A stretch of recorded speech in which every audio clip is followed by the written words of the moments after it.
I am glad to see Sarawak's economy is picking up and on track of recovery as we move towards endemicity. But we, the GPS government, will not rest on our laurels.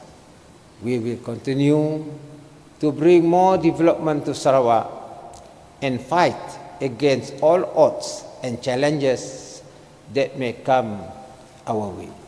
Importantly, Sarawak needs to focus on improving our work efficiency and culture to achieve higher productivity, higher GDP growth, and enhance the competitiveness of our commercial and industrial sectors to gain confidence of investors, especially foreign investors.